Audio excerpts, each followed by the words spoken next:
amati mbégteeg bànneex di ànd ak yéen ñu tawlu ci 5M TV Sénégal jërë ngeen jëf. mbokk yi siifur 5M TV Sénégal dal leen ak jàmm ci chaîne bi nga xam ne saa bu nekk rek yéen a ngi fi toppee lépp loo xam ne moo di xibaar dañuy àddu rek jëm ci li nga xam ne rek moo di wàllu yoon ginnaaw nag ki nga xam ne rek moo di Moustapha Diakhaté bi ñu ko tegee woon loxo nag bu yàggul dara daal di koy tëj ci biir kaso bi ginnaaw ay kàddu yoo xam ne yëkkati woon na ko jëme ko ci ki nga xam ne rek moo di Ousmane Sonko taxoon rek ñu tegoon ko loxo daal di koy nëbbu li nga xam ne rek moo di jant bi moom nag jamono ji daan nañ koy bàyyi moom Moustapha Diakhaté nag jamono ji mi ngi wéy di yëkkati ay kàddu di attaqué ki nga xam ne rek moo di Ousmane Sonko ak ki nga xam ne rek moo di président Bassirou Diomaye Diakhar Faye ci yorin bi nga xam ne jamono ji nag ñu ngi ko yoree réew mi di Sénégal moom Moustapha Diakhaté moom nag jamono ji nag nga yëkkati ay kàddu wax ne jamono ji nag lu bëri daf ko raw ci réew mi di Sénégal ndax kat lu bëri li nga xam ne rek xew na ci réew mi nag bu fekkoon mi ngi fi ba tey nag dana ci joxe ay leeral wax ci lépp loo xam ne rek moo di xalaatam waaye nag jamono ji comme ñëwaat na rek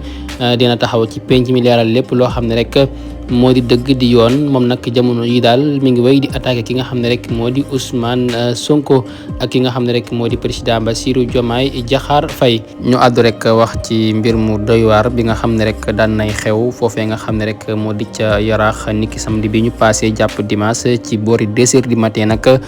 la ñu daal di faat benn boutique boo xam ne rek dañ ko daal di song ay agresseur nag ñoo ko daal di song daal di koy faat bu ñaaw ginnaaw nag ba ñu ko fekkee ca boutique am di ko laaj li nga xam ne rek moo di fa muy denc ab xaalisam mu lànk bañ leen wan fa nga xam ne rek fa la koy denc waaye nag ñoom ñu xeex ak moom ba jëm ko li nga xam ne rek moo di paaka wax ne nag jam-jam yi nag daa bari lool ba tax sax moom nag ginnaaw bañ ko yóbbee fa nga xam ne rek moo di ca l'hôpital ngir rek daal di koy faj nag ca noonee nag la jaare ñàkk bakkanam mu nekk itam mbir mu doy waar te metti lool bu ñu sukkandikoo ci xibaar yi nga xam ne rek jotee nañu ko ci suñu natango yi di waa Seneweb ñu ñuy xamal ne kat waa ji ab boutique la boo xam ne rek dañu ko daal di songu ñi nga xam ne rek ñu ko daal di songu nag ay defkati ñaawtif lañu di ko laaj ab xaalis nag fa mu koy denc mu lànk nag di leen ko won waaye nag dañu ko daal di mujjee jam ñaari paaka am daal dañ ko jëm ay jëm-jëm yu bëree bëri ba tax mu ñàkk bakkanam ginnaaw bañ ko yóbbee ci l'hôpital ngir rek daal di koy faj ca noonu nag la jaare ñàkk bakkanam police nag jamono ji nag ubbi na ci ab l'enquête ngir rek taxaw ca mbir moomee nam gën a gaawe ngir rek ñi nga xam ne rek ñoo def jëf ju ni mel ñu mën leen a teg loxo nu mu gën a gaawe ñu wax ci leneen itam mu di accident bi nga xam ne rek am na tey jile mu nekk itam accident bu metti boo xam ne daal dinay am ci autoroute à péage bi ginnaaw nag màggal gi nga xam ne rek moom la ñu passé mu di màggal Kazu Rajab gi nga xam ne rek ñu ngi koy amal foofee ca diwaanu Touba niki démb rek lañ ko doon màggal foofee ca Touba ñi nga xam ne rek ñoo di taalibe yi nag demoon foofee teewe ko waaye nag ñenn si ñoom ginnaaw bi nga xam ne rek ñu ngi doon dellu ci seeni kër nag niki tey suba tey ji nag ndogal daal di dal seen kaw mu nekk nag lu metti mu di accident boo xam ne rek 11 personnes ñoo ci daal di ñàkk seen bakkan ca sansa maam daal fukki nit ak ñaar ñoo ci ñàkk seen bakkan ca sansa waaye itam bu ñu sukkandikoo ci xibaar yi nga xam ne itam jot nañu ko ñu ñuy wax ne rek ñaar fukki nit ak ñeent ñoo ci jëlee ay gaañu jamono ci sax ñi nga xam ne rek ñoo ci daal di faatu nag mi ngi daal di yokk maam daal lim bi mi ngi yokk ndax kat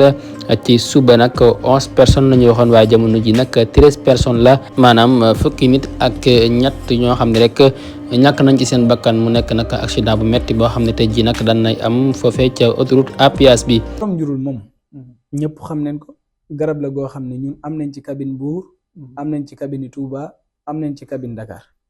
borom njurul 15 maladies lay faj fukki jàngoro juróom dana faj l'impuissance sexuelle éjaculation précoce ndoxam siti hémorroïde ballonnement bët yi lëndëm biir buy metti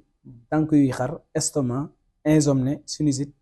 fatigue générale diabète tension prostate infection yooyu yëpp da koy dindi ba si jigéen gi nga xam ne day am perte blanche ak règle douloureuse te garab bi du xeeñ de gis nga nañ koy gisee nii du xeeñ du yàqu du def dara boo ko tegoon 4 mois du yàqu du def dara doo ko dugal ci frigo doo ko def dara te garab bi li ci gën a doy waar mooy nit mosu ko jënd te gis ci résultat